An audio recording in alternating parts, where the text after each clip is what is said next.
हमारे देश में 15 अगस्त 1947 को सत्ता हस्तांतरित तो हो गई, आजादी नहीं आई, स्वतंत्रता नहीं आई इस देश में। 15 अगस्त 1947 को गोरे अंग्रेजों से काले अंग्रेजों को सत्ता का हस्तांतरण हो गया, स्वतंत्रता नहीं आई, आजादी नहीं आई। क्योंकि स्वतंत्रता का मतलब है अपने तंत्र में जीना, आजादी का मतलब है अपनी व्यवस्थाओं में जीना। स्वदेश माने अपने देश की व्यवस्थाओं में जीना, अपने तंत्र की व्यवस्थाओं में जीना, तब हम स्वतंत्रता की बात कर सकते हैं। लेकिन आजादी के 60 साल के बाद तो एक भी तंत्र ऐसा बना नहीं इस देश में जो अपना हो। जिस संसद से कानून पारित होते हैं वो संसद अंग्रेजों की बनाई हुई है, वो अपनी कहां है? ये गोल गुंबद जो शून्य जैसा है, ये तो अंग्रेजों का बनाया हुआ ढांचा है 1927 में, जिसको महात्मा गांधी ने बहुत कड़े शब्दों में कहा था कि बम लगा के उड़ा दो इसको। गांधी जी के शब्द हैं ये। संसद को उड़ा दो, राष्ट्रपति भवन को उड़ा दो, क्योंकि वो वॉयसराय का घर हुआ करता था, गुलामी का प्रतीक है। तो गांधी जी से किसी ने कहा कि बापू आप तो अहिंसा वाले आदमी हैं और आप कह रहे हैं इसको उड़ा दो, तो उन्होंने कहा गुलामी के प्रतीकों को संभाल कर नहीं रखा जाता। कोई देश दुनिया में ऐसा नहीं है जो अपनी गुलामी के दौर के प्रतीकों को साज कर, संवार कर, धोकर और पोंछ कर रखता।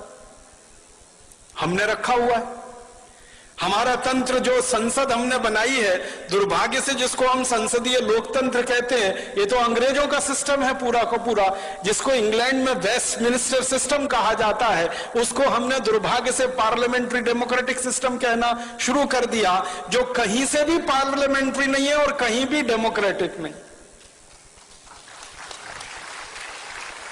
आजादी आई नहीं है, स्वतंत्रता मिली नहीं है।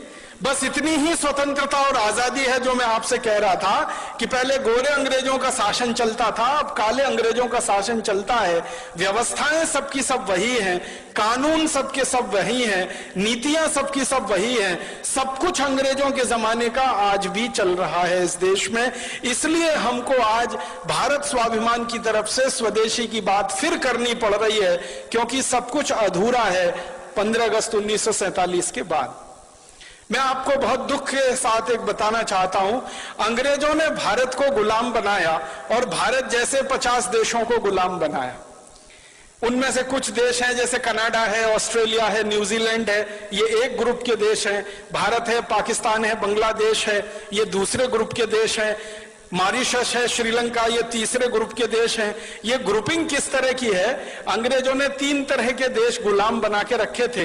एक देश को अंग्रेज कहा करते थे self governing colonies. Self governing colonies में ये था कनाडा, ऑस्ट्रेलिया, न्यूजीलैंड, ये अंग्रेजों का गुलाम था, लेकिन इनकी कैटेगरी थी सेल्फ गवर्निंग कॉलोनीज। माने वो देश कुछ कुछ अपने हित के कानून खुद भी बना सकते थे, लेकिन ज्यादा कानून अंग्रेज बनाते थे। दूसरे ग्रुप में श्रीलंका, मॉरिशस जैसे देश थे, जिनको क्राउन कॉलोनीज कहा जाता था उस जमाने में। क्राउन कॉलोनीज में श्रीलंका था, मॉरिशस था, ये सूरीनाम वगैरह ये देश थे। और तीसरा था डिपेंडिंग कॉलोनीज, उनमें भारत, पाकिस्तान वगैरह वगैरह थे। डिपेंडिंग कॉलोनीज सबसे खराब गुलामी का ढांचा था, सबसे खराब गुलामी का।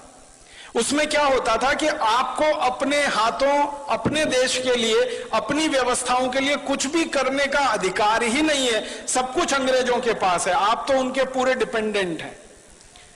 तो वो हम डिपेंडेंट अंग्रेजों के हो गए क्योंकि हमारे यहाँ गुलामी आ गई और वो हमारी कुछ छोटी मोटी गलतियों से आ गई। ईस्ट इंडिया कंपनी यहाँ व्यापार करने के लिए घुस गई। एक राजा था जहांगीर, उसने आगा न देखा न पीछा, लाइसेंस दे दिया व्यापार करने का। जैसे आजकल हमारे नेता विदेशी कंपनियों को व्यापार करने के लाइसेंस दे देते हैं थोड़े से पूंजी के लालच में कि विदेशी पूंजी आएगी, थोड़ी विदेशी पूंजी आएगी। इन मूर्ख नेताओं को यह नहीं मालूम है कि बाहर के बोतल के दिए हुए खून से कोई मरीज जिंदा नहीं बचता। अगर किसी व्यक्ति का खून बनना बंद हो जाए, अगर किसी देश में पूंजी का उत्पादन होना बंद हो जाए, तो बाहर की पूंजी लाकर किसी देश का विकास नहीं हो सकता।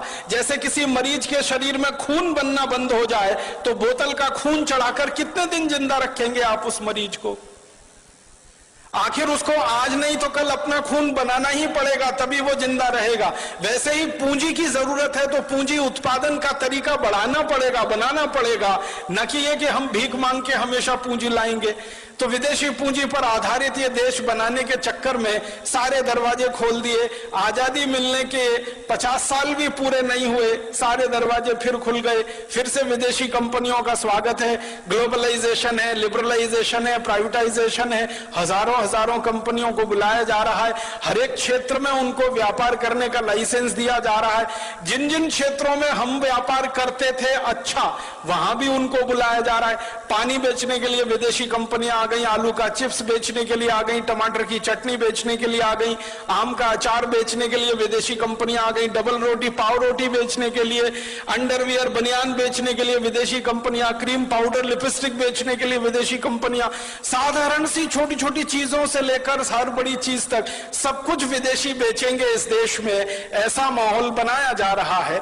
और उसी में जीएम फूड वाली विदेशी कंपनियों के लिए भी लाइसेंस दिए जा रहे हैं और उनको भी यहां बुलाया जा रहा है। जिनको बुलाने को दुनिया का कोई देश तैयार नहीं है, उनको भारत सरकारें दरवाजा खोल के बुला रही हैं, आइए हमारे यहां, जो करना है करिए, बस थोड़ा सा हमको पूंजी निवेश की जो जरूरत है उसमें पूर्ति होती रहे, थोड़ा टैक्स मिलता रहे और नेताओं को वाइंडिंग अप चार्जेस मिलते रहे, रिश्वत मिलती रहे, घूस मिलती रहे। हर विदेशी कंपनी के लिए दरवाजा खुला है।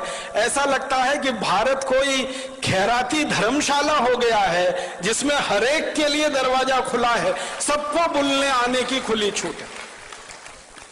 अभी थोड़े दिन पहले हम जिनको भगा रहे थे भारत छोड़ो, अब उनको बुला रहे हैं वापस आओ। 1942 में महात्मा गांधी का नारा था इस देश में, क्रांतिकारियों का नारा था क्विट इंडिया, छोड़ो भारत। अब हमारे देश के प्रधानमंत्री और मुख्यमंत्रियों का नारा है निट इंडिया, वापस आओ, KNIT, फिर जुड़ जाओ हमारे देश से। तो इतनी बेशर्म हमारे देश में नेतागिरी आई है, क्योंकि मैंने पहले ही कहा कि ये गोरे अंग्रेजों की जगह काले अंग्रेजों ने ले ली है। दिल दिमाग उनका वैसे ही चलता है जैसे अंग्रेजों का चलता था। आज हमारा देश दुर्भाग्य से पूरा का पूरा खतरे में है, क्योंकि ऐसे नेता देश में कुर्सी पर काबिज हैं जो हर क्षेत्र में विदेशी कंपनियों को बुला रहे हैं। उन्होंने इतिहास से सबक नहीं सीखा है कि एक गलती जहांगीर ने की थी जिसकी सजा पूरे देश ने 200 साल भुगती थी। अब लग रहा है कि जहांगीर ही जहांगीर पैदा हो गए हैं। मुझे तो कई बार ये व्यंग में कहने को मन करता है, जहांगीर मरा नहीं है, उसी की आत्मा हमारे देश के नेताओं में प्रवेश कर गई है। जो देखो विदेशी कंपनी को लाने के लिए विदेश जा रहा है, लाल कालीन बिछाकर उनका स्वागत कर रहा है। हमारा देश ऐसा हो गया। अब विदेशी कंपनियां घुस गई, हजारों की संख्या में घुस गई। इन कंपनियों ने जिंदगी के हर क्षेत्र पर कब्जा कर लिया। सवेरे आप सोकर उठें तो आपका टूथपेस्ट, बाथरूम में जाएं तो शेविंग किट्स, फिर नहाएं तो उसके बाद साबुन, फिर कपड़ा धोएं तो उसके साबुन, फिर बाहर निकले तो कपड़े पहने, जूते पहने, चप्पल पहने, क्रीम पाउडर लिपस्टिक इस्तेमाल करें, सब कुछ विदेशी। सवेरे से शाम तक, रात को सोने जाए तो मच्छर भगाने वाली अगरबत्ती भी विदेशी, और जिस मच्छरदानी में सोए वो मच्छरदानी विदेशी, जिस बिस्तर पे सोए उसका गद्दा विदेशी, गद्दे के ऊपर चादर विदेशी, सब कुछ विदेशी हो गया। 50 साल पहले तक इस देश में स्वदेशी स्वदेशी स्वदेशी स्वदेशी मंत्र हुआ करता था। आज इस देश के नेताओं ने विदेशी विदेशी विदेशी सब बना दिया। तो आजादी के 60-62 साल में हर क्षेत्र में विदेशीकरण जब हो रहा हो तब स्वदेशी की बात करनी ही पड़ेगी। और आजादी के 60-62 सालों में जब हर क्षेत्र में परावलंबन बढ़ रहा हो तो हमें फिर स्वावलंबन की बात करनी ही पड़ेगी। इसलिए स्वदेशी से स्वावलंबन की बात आज हमें करनी पड़ रही है। मैं आपको एक बहुत खराब बात कहना चाहता हूं, लेकिन वो आपको जानना जरूरी है एक सच के रूप में।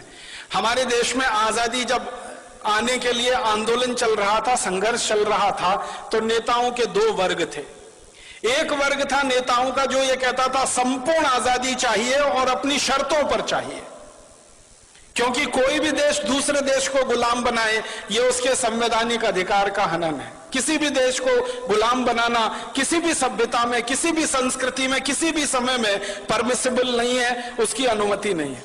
तो एक वर्ग था देश में नेताओं का, जिनमें लाला लाजपत राय, विपिन चंद्र पाल, लोकमान्य बाल गंगाधर तिलक, अरविंदो घोष, भगत सिंह, ऊधम सिंह, चंद्रशेखर आजाद, सुभाष चंद्र बोस, अशफाक उल्लाह, राम प्रसाद बिस्मिल, ये सब क्रांतिकारियों की एक लंबी सूची है जो ये मानते थे कि आजादी चाहिए, स्वतंत्रता चाहिए और हमारी शर्तों पर चाहिए, अंग्रेजों की शर्तों पर नहीं। लेकिन इसी देश में एक दूसरा वर्ग था नेताओं का जो ये कहता था कि ना आजादी चाहिए ना स्वतंत्रता चाहिए, हमको तो अंग्रेजों की साठगांठ करके सरकार चाहिए। ना आजादी चाहिए ना स्वतंत्रता चाहिए, अंग्रेजों के साथ कुछ दोस्ती हो जाए, एक खराब शब्द है, कोलिशन बन जाए अंग्रेजों के साथ, गवर्नमेंट हो जाए हमारी। एक नेताओं का वर्ग ऐसा भी था जिसके नेता थे पंडित मोतीलाल नेहरू, जिसके नेता थे फिरोज शाह मेहता, जिसके नेता थे सुरेंद्रनाथ बनर्जी, जिसके नेता थे सुरेंद्रनाथ सेन। ये नेताओं का एक वर्ग था जो ये कहता था अंग्रेजों से गठजोड़ करके किसी तरह भारत में एक ऐसी सरकार बने जिसमें पंडित मोतीलाल नेहरू और उनके सहयोगी मंत्री हो जाएं और अंग्रेजों का प्रधानमंत्री रहे, ये उसके नीचे मंत्री रहे, बस देश में चलता रहे। आजादी की क्या मतलब, स्वतंत्रता का क्या मतलब। तो एक वर्ग था ऐसे नेताओं का जो अंग्रेजों से गठजोड़ करके सरकार बनाना चाहता था, और एक वर्ग था ऐसे नेताओं का जो संपूर्ण आजादी और स्वतंत्रता लाना चाहता था।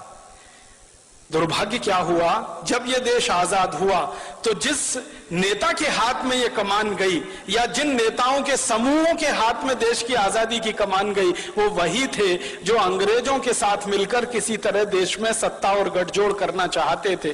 तो मानसिकता अंग्रेजियत वाली थी। तो आजादी मिलते ही उन्होंने देश में वो कुछ भी नहीं किया जो होना चाहिए था आजादी के तुरंत बाद। हमारी भाषा विदेशी हो गई क्योंकि हम गुलाम थे। आजादी आई तो भाषा स्वदेशी होनी चाहिए, वो नहीं हो पाई। हमारी भूषा विदेशी हो गई थी जो आजादी के पहले थी, हमारी भूषा स्वदेशी होनी चाहिए थी, वो नहीं हो पाई।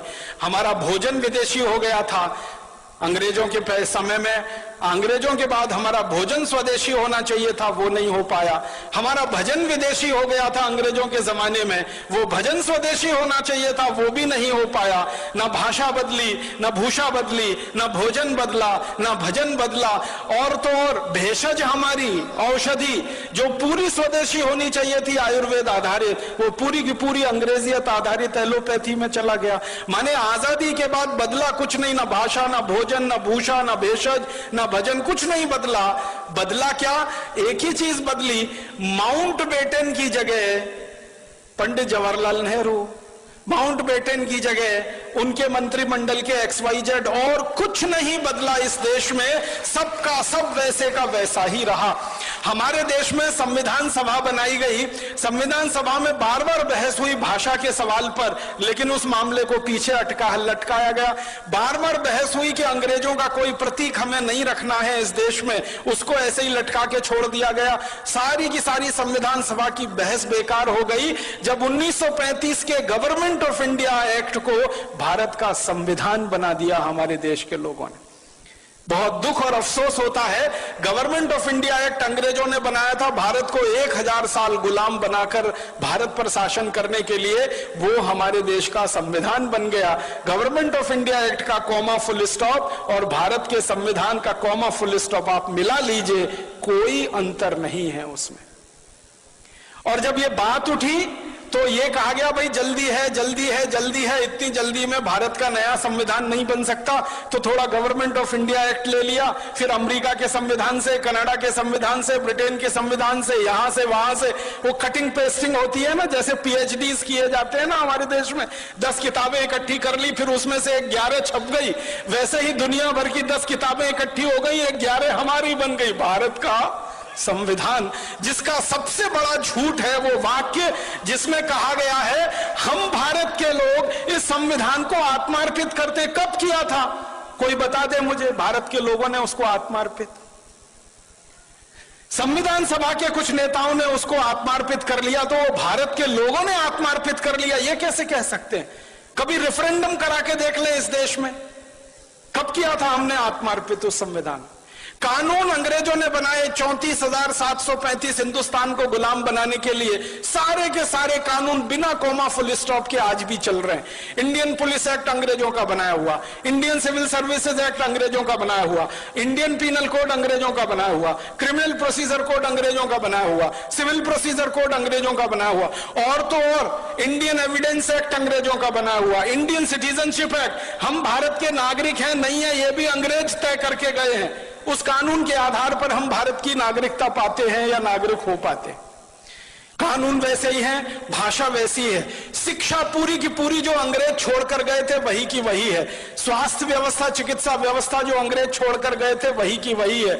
हमारे देश की एक भी व्यवस्था नहीं बदली है सिवाय एक नाम बदलने के, कि जहां पहले माउंटबेटन का नाम होता था, कर्जन का नाम होता था, लिलिथगो का नाम होता था, वॉरेन हेस्टिंग्स का नाम था, क्लाइव का नाम था, वहां पर अब हमारे हिंदुस्तान के कुछ देशी नाम आ गए। व्यवस्था सब की सब वही है। और तो और मैं आपको एक शर्म की बात बता रहा हूं, आजादी मिलने के 50 साल बाद तक हिंदुस्तान की संसद में बजट शाम को पेश होता था, शाम को 5 बजे। आजादी मिलने के 50 साल बाद तक। क्यों? जब हमारी संसद में शाम के 5 बजते हैं तो लंदन की संसद में सवेरे के 11:30 बजते हैं। ब्रिटिश संसद में सवेरे 11:30 बजे किसी को सुनना हो बजट तो अंग्रेज सुन सके, इसके लिए आजादी मिलने के 50 साल बाद तक, सन 1997 तक बजट शाम को 5 बजे आता रहा। इतनी गुलामी में यह देश रहा है, इतनी गुलामी। अंग्रेजों ने वंदे मातरम को बैन कर दिया था हमारे देश में। आजादी मिलने के 50 साल बाद तक हमारे देश की संसद में वंदे मातरम नहीं गाया जा सका। ये शर्म की बातें हैं हम सबके लिए। तो इसलिए हमारा मानना है, कम से कम मेरा तो मानना है, आजादी आई नहीं है, स्वतंत्र, कम से कम मेरा तो मानना है, आजादी आई नहीं है, स्वतंत्रता मिली नहीं है, सत्ता का हस्तांतरण हो गया, गोरे अंग्रेज चले गए, काले अंग्रेज आ गए, देश वैसे ही चल रहा है, व्यवस्था वैसे ही चल रही है। इसलिए न किसानों की हालत सुधरती है, न मजदूरों की हालत सुधरती है, न गरीबों की हालत सुधरती है, न मजलूमों की हालत सुधरती है। क्योंकि ये व्यवस्था जो आज चल रही है ये तो अंग्रेजों ने बनाई थी लूट के लिए, खसोट के लिए, बर्बादी के लिए। आजादी मिलने के बाद अगर व्यवस्था वही चलेगी और आप ये कहो लूट ना हो, तब तो ये होने वाला नहीं है। लूट तो इस व्यवस्था का मुख्य आधार है। पहले अंग्रेज लूटते थे, अब हमारे ही काले अंग्रेज लूटते हैं इस देश को। पहले अंग्रेज लूटते थे इस देश को और लाखों करोड़ों रुपया लंदन लेके जाते थे। एक अंग्रेज का जानकारी देके मैं खत्म कर रहा हूं। रॉबर्ट क्लाइव नाम का एक अंग्रेज था, हिंदुस्तान आया, बंगाल का राजा बन गया, गवर्नर हो गया, लूटना शुरू किया उसने। कलकत्ता नाम के शहर को 7-8 साल लूटा। लूटने के बाद सारा माल लेके लंदन गया। ब्रिटिश पार्लियामेंट में उसकी शिकायत हो गई। कई लोगों ने उसकी शिकायत की कि इसने बहुत अत्याचार किए हैं भारत में और लूट मचाई है, तो उसके खिलाफ मुकदमा चला। वो अंग्रेजों का पहला और आखिरी अधिकारी था जिसके खिलाफ मुकदमा ब्रिटिश पार्लियामेंट में चला। तो एमपीस कुछ खड़े हो गए और उससे पूछने लगे, भाई तुमने क्या लूटा है, कितना लूटा है? तो कहता है कि मैंने जितना भी लूटा है उसका आकलन तो नहीं किया है, लेकिन भारत से लाने के लिए पानी के मुझे 900 जहाज लगे, 900 शिप्स भर के मैं सोना, चांदी, हीरा जवाहरात कलकत्ता से लूट कर लाया। तो फिर एक अंग्रेज पूछता है इसका वैल्यू बताओ, तो कहता है रफली 1000 मिलियन स्टर्लिंग पाउंड्स। एक अंग्रेज इतना लूट के ले गया, लंदन में उसने जमा कर लिया। तो ये तो अंग्रेज था जो विदेश से आया और हिंदुस्तान को लूट कर ले गया। अब काले अंग्रेजों ने इस देश का 72,80,000 करोड़ रुपए पिछले 60 साल में लूटा है और स्विट्जरलैंड की बैंकों में जमा कर रखा है। आप बताइए इनमें और अंग्रेजों में क्या फर्क है? तो इसलिए इन काले अंग्रेजों के खिलाफ ऐसी ही लड़ाई लड़नी पड़ेगी जो गोरे अंग्रेजों के खिलाफ लड़नी पड़ी थी। इन काले अंग्रेजों को हिंदुस्तान से ऐसे ही भगाना पड़ेगा जैसे कभी अंग्रेजों को भगाना पड़ा था, और इस व्यवस्थाओं को खत्म कर देना पड़ेगा जो अंग्रेज हमारे यहाँ छोड़कर चले गए हैं। हमारी पूरी की पूरी कृषि व्यवस्था और कृषि नीति अंग्रेजों की है, वाणिज्य व्यवस्था, वाणिज्य नीति अंग्रेजों की है, टैक्सेशन का सारा सिस्टम अंग्रेजों का है, एजुकेशन पूरा अंग्रेजों का है, सिलेबस पूरा अंग्रेजों का है, और तो और सब्जेक्ट नहीं बदल पाए हम आजादी के 60 साल में। एंथ्रोपोलॉजी अंग्रेज पढ़ाया करते थे गुलाम लोगों के अध्ययन के लिए, वो आज भी पढ़ाया जा रहा है इस देश में। तो बहुत शर्म है हम सबको अपने आप पर और अफसोस है, इसलिए हमें स्वदेशी की बात, स्वावलंबन की बात फिर कहनी पड़ रही है आजादी के 62 साल में। और एक अधूरी लड़ाई जो छूट गई 1947 15 अगस्त में, वो अधूरी लड़ाई को हमें पूरा करना है। स्वतंत्रता हमें लानी है, स्वराज्य की स्थापना हमें करनी है, स्वदेशी को लाना है, स्वराज्य और स्वदेशी को लाकर ऐसा एक तंत्र बनाना है जो सुजलाम सुफलाम भारत का प्रतीक बने। ये बोलकर आप सभी का आभार, बहुत धन्यवाद।